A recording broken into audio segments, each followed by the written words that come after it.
তাদের বাংলাদেশে রাজনীতি করার ন্যূনতম অধিকার নাই। এটা ৩৬শে জুলাই ৫ই আগস্ট জনগণ তাদের রায় দিয়ে দিয়েছে। জুলাই ঐক্যের সাথে কিন্তু আমাদের রাজনৈতিক কোনো প্ল্যাটফর্ম আমরা এখানে যুক্ত করিনি। আমরা এখানে শুধুমাত্র সামাজিক মানবাধিকার এবং বিভিন্ন প্রেশার গ্রুপকে এখানে যুক্ত করার চেষ্টা করেছি। তার মানে হচ্ছে জুলাই ঐক্য এখনো পর্যন্ত স্টিল না, যতগুলো অর্গানাইজেশন আমাদের সাথে কানেক্টেড হয়েছে তাদের মধ্যে এখনো পর্যন্ত আমাদের কোনো বিভক্তির ব্যাপারে আমাদের এখনো পর্যন্ত নজরে আসেনি। তার মানে এই জায়গাটা কোনো ভ্যালিডিটি নাই। এটা হচ্ছে নাম্বার ওয়ান। নাম্বার টু হচ্ছে যে প্রত্যেকটা রাজনৈতিক দলের একটা ভিন্ন ভিন্ন স্ট্যান্ড থাকতে পারে।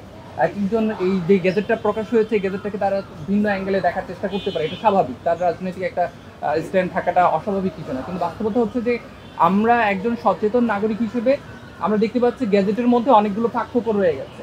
ফাঁকফোকর কী রয়ে গেছে সেটা বিগত ফেসিবাদের যেই বড় বড় গণহত্যাগুলো ছিল সেগুলোকে এখানে মেনশন করা হয়নি। শুরুতে হচ্ছে পিলখানা হত্যাকাণ্ডের ৫৭ জন যে দক্ষ সেনা অফিসার আছে তাদের কথাটা এখানে উল্লেখ করা হয় নাই।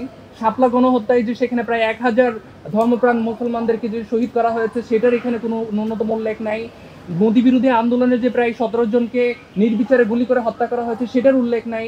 শুধুমাত্র কেবলমাত্র কি জাস্ট যতটুকু তারা বাধ্য হয়েছে যে জুলাইটাকে মেনশন করতে হবে ততটুকু মেনশন করে তারা জাস্ট বলছে যে হ্যাঁ কর্মকাণ্ড নিষিদ্ধ, দলগতভাবে নিবন্ধন বাতিল হবে কিনা বা এই ব্যাপারে আমাদেরকে কোনো কিছু তারা আশ্বস্ত করতে পারে নাই। তো আমরা সেই জন্যই হচ্ছে এই কনসার্নের জায়গা থেকে আজকে প্রেস ব্রিফিংয়ে আসতে বাধ্য হয়েছে যে সরকারকে এই বিষয়গুলো নজর আনা দরকার, জনসম্মুখে আমাদের এই বিষয়গুলো স্পষ্ট করা দরকার। তো সেই জায়গাটা হচ্ছে যে এখনো পর্যন্ত আমাদের কাছে সবগুলো এভিডেন্স সামনে আছে। গুম কমিশন প্রতিনিয়ত তারা কাজ করে যাচ্ছে, তারা সাক্ষ্য প্রমাণ সংগ্রহ করছে যে কিভাবে আয়না ঘরে নিয়ে মানুষকে নির্মমভাবে নির্যাতন করা হয়েছে। আমার কাছে মাঝে মধ্যে মনে হয়েছে যে আপনারাও পাঠ করলে দেখবেন যে পৃথিবীর যে সবচেয়ে নৃশংস কারাগার গুয়ান্তানামো বে কারাগারের থেকেও নৃশংসতাকে কিছু জায়গায় হার মানিয়ে গেছে। তো এগুলোর কোনো কিছু এখানে গ্যাজেটে প্রকাশ করে নাই যে একটা দলকে নিষিদ্ধ করার ক্ষেত্রে যেগুলো বড় বড় সবচেয়ে মূল যে ফ্যাক্টরগুলো ছিল উল্লেখ করা জরুরি ছিল এবং এটা সবাই জানে। তো মনে হয়েছে এটাকে সাইড কেটে যাওয়া হয়েছে।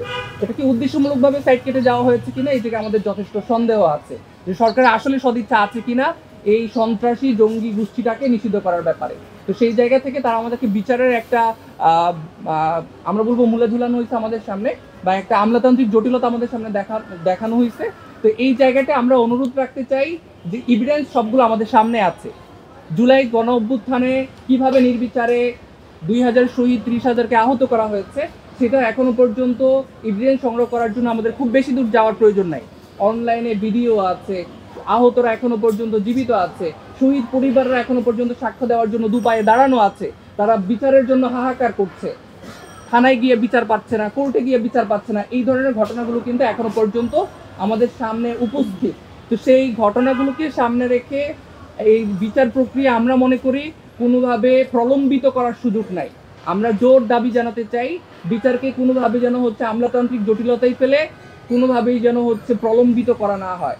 আমরা অবশ্যই চাই আগামী নির্বাচনের আগেই এই বিচার কার্য শেষ করে এই সন্ত্রাসী জঙ্গি গোষ্ঠীকে দলগতভাবে নিষিদ্ধ করে তাদের নিবন্ধন বাতিল করতে হবে। তাদের বাংলাদেশে রাজনীতি করার ন্যূনতম অধিকার নাই। এটা ৩৬শে জুলাই ৫ই আগস্ট জনগণ তাদের রায় দিয়ে দিয়েছে এবং তারা প্রমাণ করেছে তারা আসলে বাংলাদেশের কোনো রাজনীতি করে নাই। বাংলাদেশের রাজনীতি করে তারা আর যাই হোক বাংলাদেশ ছেড়ে পালিয়ে যেত না। তো এই জায়গাগুলো আমাদের কাছে দিনের দিবালোকের মতো করে স্পষ্ট। তো এই জায়গাটা আমাদের কাছে মনে হয় যে এখনো পর্যন্ত আমরা যতগুলো প্রেশার গ্রুপ এখানে কানেক্টেড হয়েছে তাদের মধ্যে কোনো বিভক্তি নেই এবং জনগণকে আহ্বান করব যে আমরা আপনাদেরকে অনুরোধ রাখতে চাই এই যে সরকারের মধ্যে ফাঁকফোকরগুলো কিভাবে ঢুকছে, এটা কি অবচেতনভাবেই ঢুকছে নাকি সচেতনভাবে তারা কোনো একটা বিশেষ গোষ্ঠীর কাছে বিদেশি শক্তির কাছে কোনোভাবে বিক্রি হয়ে যাচ্ছে কিনা। আমরা কোনোভাবে এই শহীদদের রক্তের সাথে বেইমানি করতে পারি না। যদি হচ্ছে কোনো ধরনের বেইমানি ছলচাতুরি বা প্রহসন আমাদের সামনে ধরা পড়ে আমরা জনগণকে সাথে নিয়ে কঠোর থেকে কঠোরতর কর্মসূচি দিয়ে আমরা এই বিপ্লবকে অবশ্যই সার্থক করে তুলব, এর দৃঢ় প্রতিজ্ঞা আমরা ব্যক্ত করছি। জুলাই ঘোষণাপত্র নিয়ে একটা রাজনীতি হয়েছে। আপনারা দেখেছেন যে একটি পক্ষ এর আগে একাই তারা অন্যান্য পক্ষের সাথে আলোচনা না করে জুলাই ঘোষণাপত্র দিতে চেয়েছিল। গভর্নমেন্ট যেহেতু ৩০ দিন কার্য দিবসের মধ্যে জুলাই ঘোষণাপত্র দেওয়ার একটা অঙ্গীকার করেছে, আমরা এটা আশ্বস্ত এবং আশাবাদী।